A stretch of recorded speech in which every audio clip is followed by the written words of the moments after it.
Welcome to a fun-filled Thursday afternoon. Hey, I get to say afternoon. Okay, our usual get-together, which means I get to cover all four of the major sports today. See if I can do it in 10 minutes or less. All right, we'll do this thing proper order. Last night, Nationals wound up beating the Mets. You want to see how bizarre this is? How do you, if you are the Nationals, how do you give up an inside the park home run, be involved in a triple play, and still wind up winning the game? Well, the answer is simple. You're playing the Mets. I'm sorry, I shouldn't pile on like that, but that has to be strange. That had to be the strangest thing I'd ever witnessed. It was saying Angel Pagan just he hits this thing, and you know, and I say this much, and I say it in Nigel Morgan's defense. You made a play for the ball, takes a crazy bounce. Okay, it's an inside the park home run. I'll live with that. Getting basically starting this triple play that involved Christian Guzman at the plate. It was a catch. I mean, you look at it, it's a catch, and it just almost looked like a Chinese fire drill, but it's a triple play. I said you never thought you'd ever see history that made that way. But the truth is, you got to the seventh inning, and the Mets have a problem with their bullpen.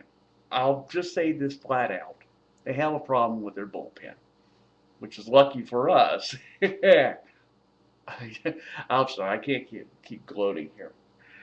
Um, so at least they know that this was like 5-2. It was all said and done.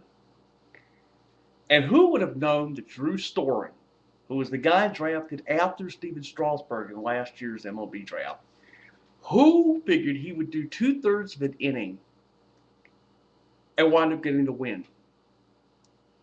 It's fun. Like I said, I saw the guy. I got to see this guy. I got to see him in Strasburg when I went up to Altoona last month. I've done a video on that. While we're on the subject of the Aztec Nightmare, they showed his third outing for Syracuse last night. The game was actually at 7 o'clock, but we saw it tape delayed here. 6 and a third, 3 hits, 2 walks, and 9 strikeouts, and he got the win. Duh. So his ERA, at least at the AAA level, is still at this number right here. Means big old 0.00. Major League Baseball is not prepared for Steven Strasburg. I've come to that conclusion. The only question now is when does he come to Washington?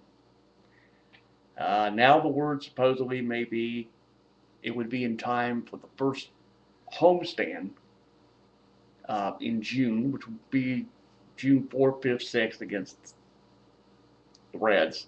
I'll actually be at the game on the 6th, so I don't know if he's going to pitch that one or not. We don't know.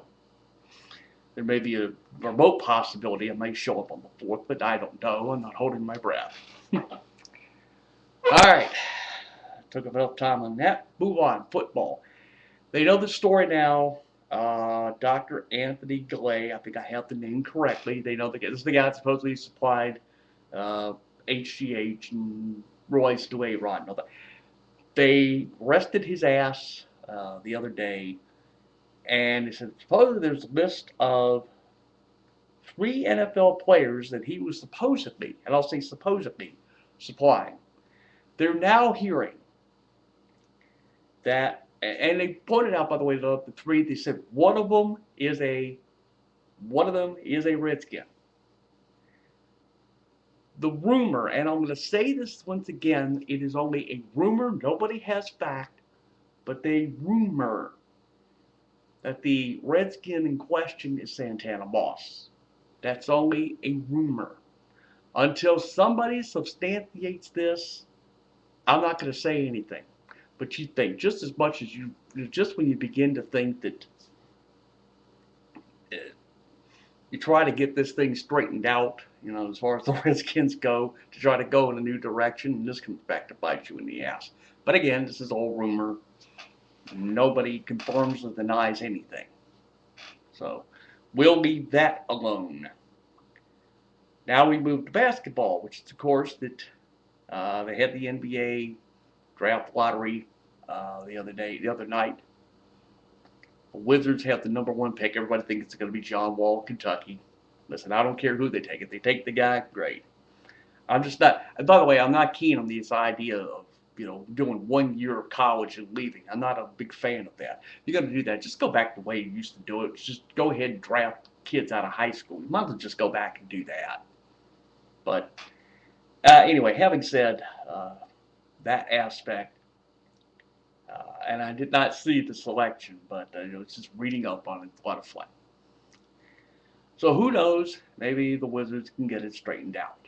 So that now finally leads me to hockey. All right. So the Canadiens are down 2 games to the Flyers. I still point out this series can go 7. Flyers may be falling into the same trap they saw the Capitals fall into, they saw the Penguins fall into, and that's you're underestimating them. You never know. Believe me. They don't know what happens in hockey. So let's put it this way. I'm going to put this to rest once and for all. If Montreal takes it to 7 games, even if they lose 7 games, I'll still be happy. If the Flyers win, look, it's no skin off my nose, okay? I'm not going to stand here and say I got proven wrong. I just said, look, I said it when I did the video the other week, because we were having the Flyers-Boston game going on in the background. And I said, whichever team won, I'd be able to give you something. I said if the Bruins took it, there was no way in hell Montreal would have stood a chance. And I said if the Flyers did it, you got an outside chance of seeing Montreal take it to 6 games or 7. And maybe win. All right, it's hedging a bet, so what? But at least I got the balls to stand in here, or come on here, and admit I may be wrong. I don't think I am, but I could be wrong. So there you have it. Plain and simple. Oh, God, let's see. Let's see. I got about 2 minutes here. Anything else I want to cover? Oh, Lord. Let me think here. What else can I cover? Well, I think I said at the start of this that I would probably be. Well, I know I'm going on the 6th of June to go see the Nationals. I said there's a possibility I may be going on the 4th. I do not know. If I do, I'll make a video on it. And believe me, I will bring my camera and have pictures. Not on YouTube. I will never post them here. I've got other places across the internet I can post them. Everybody be happy. So there you have it. Nice fun-filled Thursday afternoon. Nice way to kill time. So, as always, it is I, your friendly neighborhood real sports nut. Please beware of imitators. If you get suckered in by them, you're on my shit list. Of course, now it's bad enough I get, imitators here. I have one now on my Twitter account. Somebody hacked into the damn thing, and now there's some fuckface trying to pass himself off as me. You're just confusing people. I said, but at least I stand there and tell them, hey, I'm the real guy. Plain English. Anyway, that is neither here nor there, and neither are you. So we will see you or catch up to you when I feel like it. So adios, motherfuckers, and we will catch up to you whenever. Bye-bye.